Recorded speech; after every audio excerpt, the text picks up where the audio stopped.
নমস্কার বন্ধুরা, ভালোবাসার গৃহকোণে সকলকে স্বাগত। আবার একটা নতুন ভিডিও নিয়ে তোমাদের কাছে এলাম। আজকে করব আমি একটু ক্যাপসিকামের ঝাল করব। এটা রুটি পরোটা দুটো দিয়েই তুমি খেতে পারো, খুব টেস্টি হয়।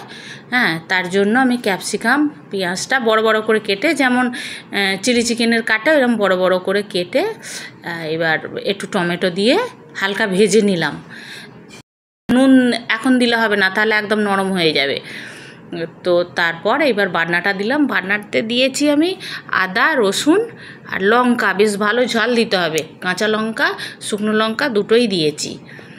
দিয়ে এটাকে ভালো করে নাড়ছি। এটা টকটক ঝাল ঝাল, হালকা মিষ্টিও থাকবে, খেতে ভালো লাগবে।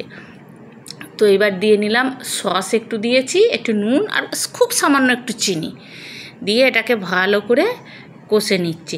তো আমার ফ্রিজে দেখলাম একটুখানি পনির পড়ে আছে, তো ওটা কী করব, কিন্তু ঝালেতে ক্যাপসিকামের ঝালে পনির দেয় না। তো দিয়ে একটুখানি পনির ছিল, ওটাকে কুচিয়ে ছোটো ছোটো করে দিয়ে নিলাম। তো খেতে ভালোই লাগছিল। যদিও চিলি পনির করলে আরও জিনিস দিতে হয়, তো সে পনির বড় বড় হয়, তো এগুলো ছোটো করে কুচিয়ে দিয়ে নিলাম। এটা ফুটলেই হয়ে গেল। তো এইটা বন্ধুরা কিন্তু শুধুমাত্র টমেটো সসই দেবে, হ্যাঁ, তবে টেস্টটা খুব সুন্দর আসবে। তো কেমন লাগলো বন্ধুরা জানিও। তোমরা ভালো থেকো, সুস্থ থেকো। দেখা হবে আবার পরের ভিডিওয়ে। চলি, টাটা বন্ধুরা।